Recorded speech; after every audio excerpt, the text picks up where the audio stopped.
Andrea Matus, estudiante de doctorado en la Universidad de Sydney, el Centro de Investigación del Riñón.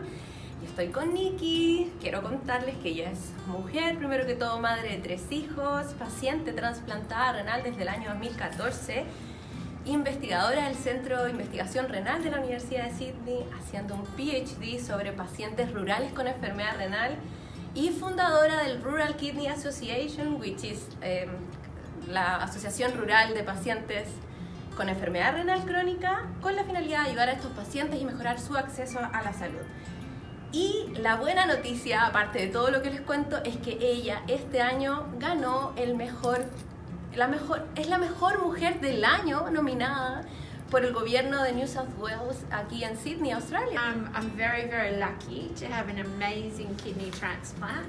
I think having these opportunities to actually make things better for other people with kidney disease is very, very important. It's very important to me.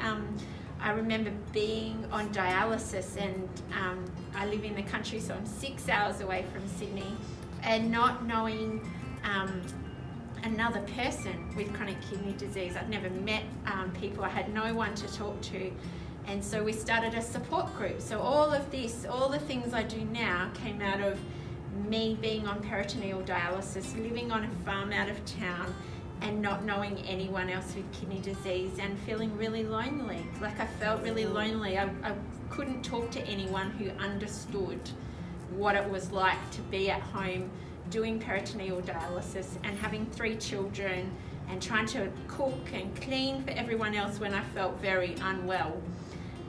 So all of this has come from that, and I've had a lot of support. I think I have a very supportive husband, and I have amazing children who all help me to do things, and I get to do a lot of things, but it also means that sometimes I have to have big rest. I have to have a lot of rest sometimes. Even with my transplant, some days are days where I do go to bed and I just have a big rest so that my body can kind of re-energize, so then I can do more things. So yes.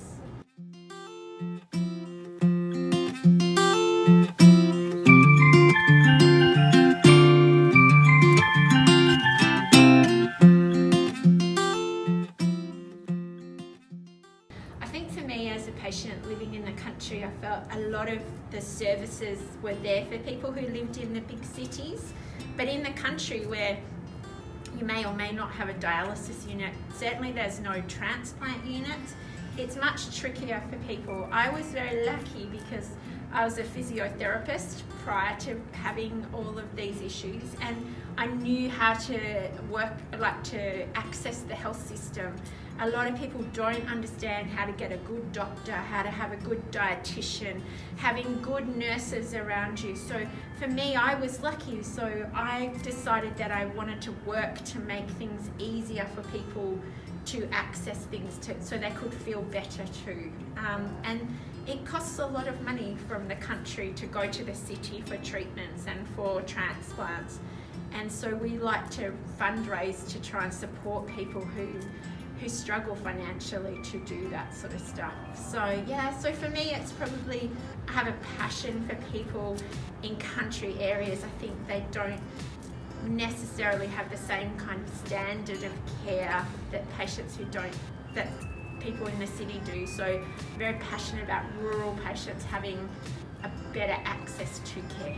Yeah. To live well and to be able to do the things they want to do with their life, not just be sick with kidney disease.